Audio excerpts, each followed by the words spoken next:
Okay, now that we have our few new actions of this.props.update password and update email, in our last video I just did the update email, but you have to remember you have to add the update password as well.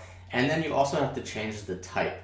So see how this is updating the email, this is updating the password, and this is how the reducer knows to call this this item. So this is just a switch case statement within JavaScript, and it's just checking if the string matches update email. So that's how this reducer knows to update the email field and not the password field. So if you were to have the same case statement, then it would kind of get mixed up.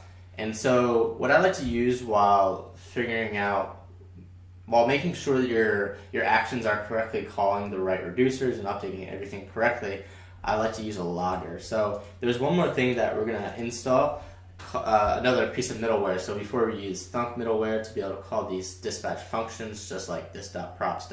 Whatever function it may be, we're going to add another one called yarn redux-logger. Oh shit. Yarn add redux. So what this does is literally just logs the before state of calling an action, the during state, so what's being passed in through that action, and then the resulting state of that action. And so in order to use that, we have to go back to the app.js and import it just like we did the thunk middleware, because it is another piece of middleware.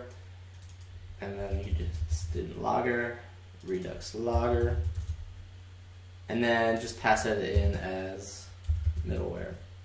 So you can add as many pieces of middleware as you want. This is usually what I use for all of my projects. So I don't know what other additions you can make, but you could add a bunch of different middlewares to make things a little bit easier. But the way we see that logger is if we do debug Chrome remotely, and we go to this console. So the reason I wanted to show you the logger is because before we were getting this.props.user, the value was exactly the same whether we put it on each side, but you're supposed to have to put it in the email field of the user and the password field of the user. So we want to be able to make sure those are updating the right items.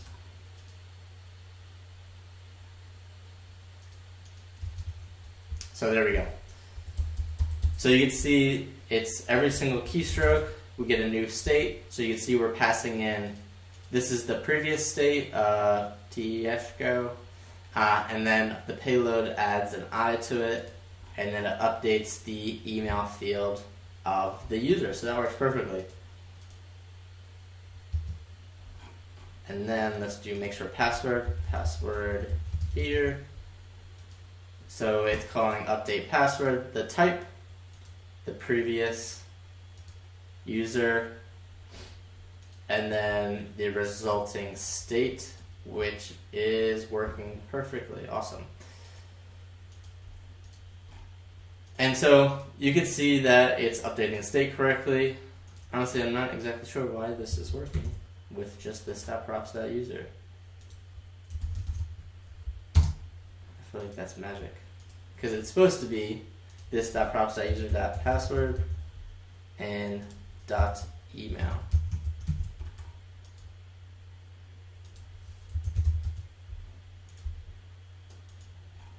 I mean, it's updating state correctly, so can't exactly explain that one. Sorry. So now we can see that our state is updating correctly, but what happens if we go to another page? The idea is that we want this available throughout all the components. So we can actually see that if we add some functionality to our signup page. So we're just going to copy and paste kind of everything from login for right now, because we're going to reuse some of the same fields. Remember to rename from login to signup. We still want that user and then state.user. We still want to be able to update email and password, because when they sign up they still need those same fields. And then changes it to sign up.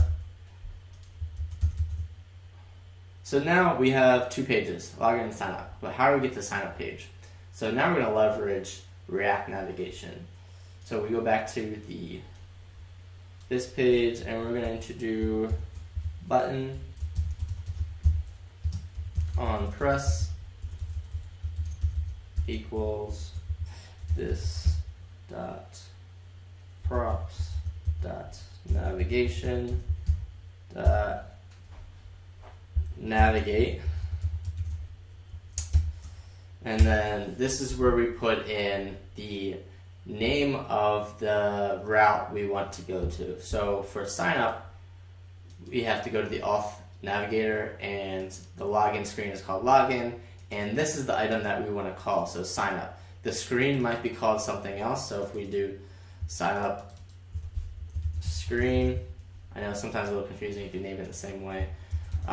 We want to call sign up, not sign up screen, and not delete it either like I just did. So we're going to call sign up,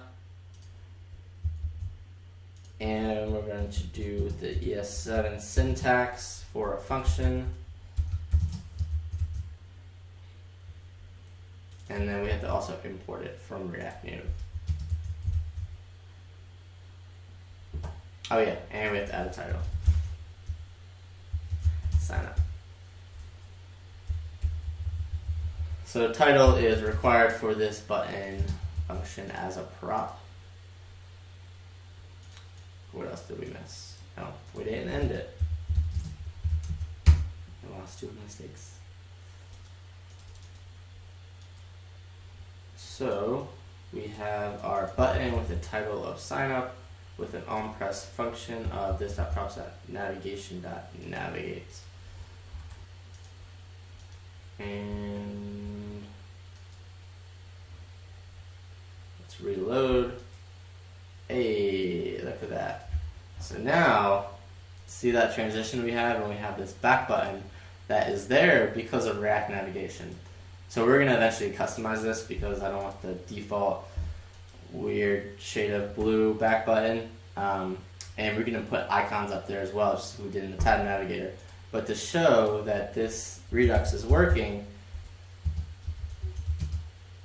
we could do sign up, and we have that same field, and we're calling the same function, the same action on each login and sign up page, so that you don't have to have those same functions on each component. You just have one main action that you import and then that you could call.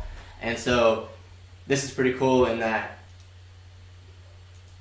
you don't have local state for each login and sign up page. You don't have to pass it explicitly through props. You could just update the global state of Redux and then check that user and keep that user information once we go onto the other pages as well. And so there we go. There's our login and sign up page. Very basic and very ugly. We're going to add some more fields to sign up, like being able to upload a photo, being able to change your username, and then a little bit of bio about you. So in the next couple episodes, we're going to add some more fields to sign up, and then add the ability to sign up with Firebase so that we can actually store and authenticate users the real way instead of just locally like we are now. So I hope you join me for those lessons, and I'll see you there. Peace.